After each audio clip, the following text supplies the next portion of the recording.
Lui est une icône des Gilets jaunes, professeur d'économie, blogueur et militant politique. Étienne Chouard est arrivé ce matin à La Réunion pour une visite de 4 jours. Bonsoir et bienvenue. Bonsoir. Avant de parler de La Réunion, j'aimerais vous faire réagir sur ce chiffre. 18 600 manifestants, la mobilisation des Gilets jaunes qui diminue encore ce samedi. Pensez-vous qu'il est temps pour le mouvement de prendre une nouvelle forme, une nouvelle direction ? Je préfère la forme des ronds-points, des péages à celle des manifestations. Je trouve qu'elle est plus constructive. La plupart des Gilets jaunes que je rencontre ont des groupes constituants, c'est-à-dire qu'ils apprennent à écrire eux-mêmes la constitution dont nous avons besoin. De ce point de vue, je les trouve exemplaires. Ils font ce que tous les autres devrions faire. Nous autres, nous devrions faire. Ils réfléchissent aux règles de la représentation et je trouve ça plus constructif que d'aller se bagarrer.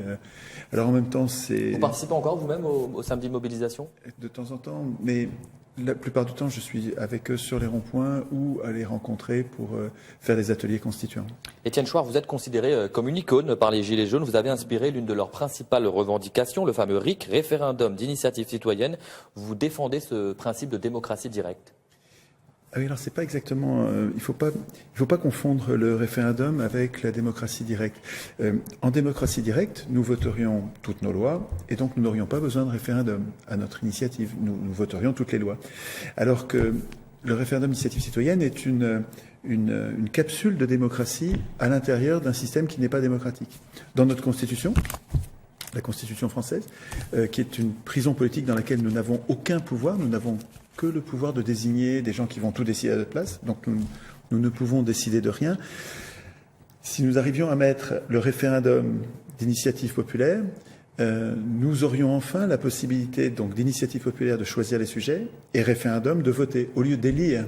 Élire, c'est renoncer à voter. Élire, c'est décider que je ne vais décider de rien. Alors que là, avec le référendum d'initiative populaire, le peuple pourrait choisir les questions importantes et décider.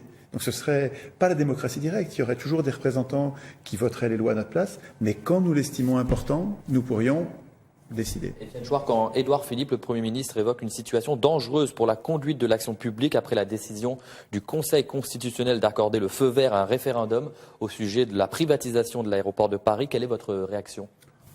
Ce gars-là, je l'analyse comme un voleur de pouvoir. C'est quelqu'un qui nous empêche de décider. C'est quelqu'un qui prétend diriger une démocratie alors qu'il dirige un régime dans lequel le démos n'a aucun kratos, le peuple n'a aucun pouvoir.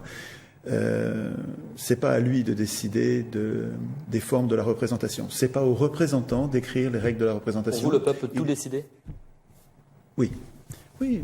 En tout cas, c'est lui qui devrait décider de la façon d'être représenté. C'est aux représentés d'écrire les règles de la représentation. C'est aux représentés de dire comment ils veulent être représentés.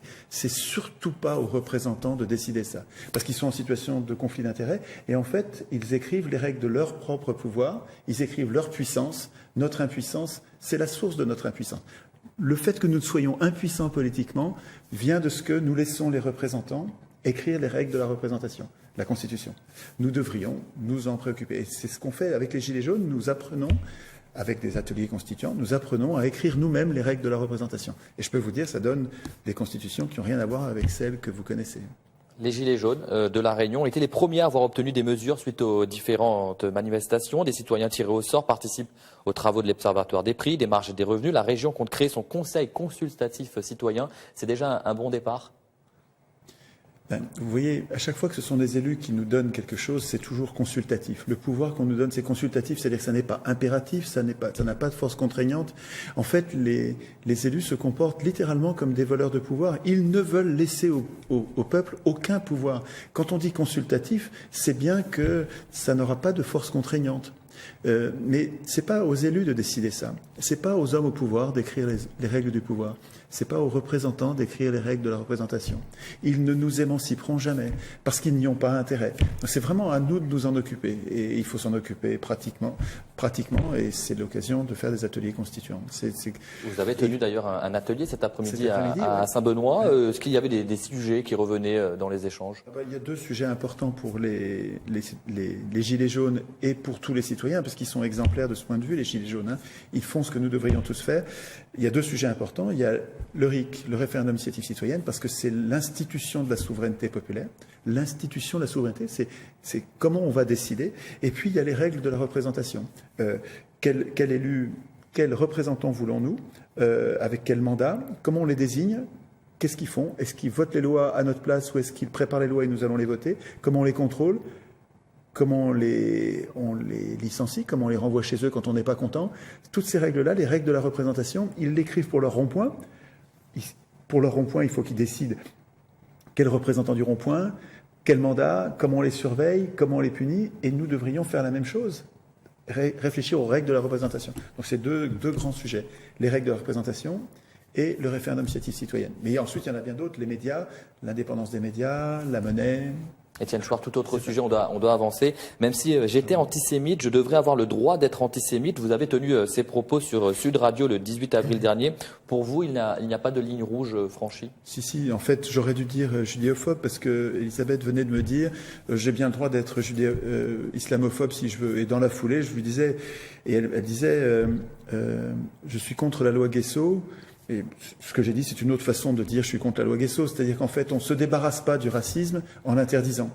Et donc, on devrait laisser, il me semble, hein, et c'est un débat, mais il me semble qu'on devrait laisser les mauvaises pensées s'exprimer pour pouvoir les contredire publiquement, de façon à armer nos enfants contre ces mauvaises pensées, parce qu'ils ont vu à la fois les mauvaises pensées et leurs contradictions.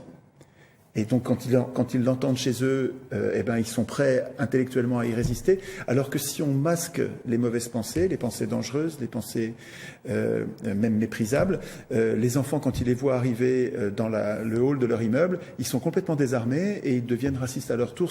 En fait, le truc nous échappe quand nous essayons de le dissimuler. Je venais de dire si vous voulez, cette citation, elle est malhonnête parce qu'elle ne dit pas que je venais de dire juste avant que moi, évidemment, je n'étais pas antisémite, mais que je suis sur la même position que Chomsky. C'est la question de la liberté d'expression. Comment on ne peut pas savoir à l'avance qui... Vous faites donc votre mea culpa. Comment ? Vous faites donc votre mea culpa ? Non, c'est-à-dire que c'est une déformation, c'est une manipulation. La citation, prenez la citation en entier, vous verrez qu'elle est beaucoup plus raisonnable et présentable. Étienne Chouard, pour les européennes, vous n'allez pas voter pour une liste de Gilets jaunes, mais pour la liste de l'Union populaire républicaine, celle de François Asselineau. Pourquoi avoir décidé de soutenir un homme politique plutôt qu'un citoyen? Ça peut paraître étrange par rapport à votre position depuis le début. Oui, j'ai d'ailleurs longuement expliqué.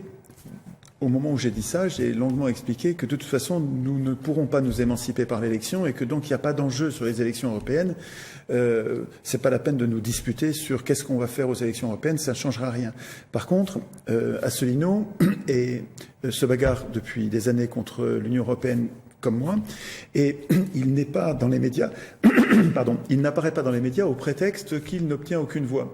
Alors, il me semble que au moins pour que ça serve à quelque chose, si je donne une voix à quelqu'un pour lui retirer aux médias le prétexte qui est qu'il n'ait pas de voix, peut-être on le verra apparaître un peu plus sur les médias parce que je trouve que son analyse des institutions européennes est très utile.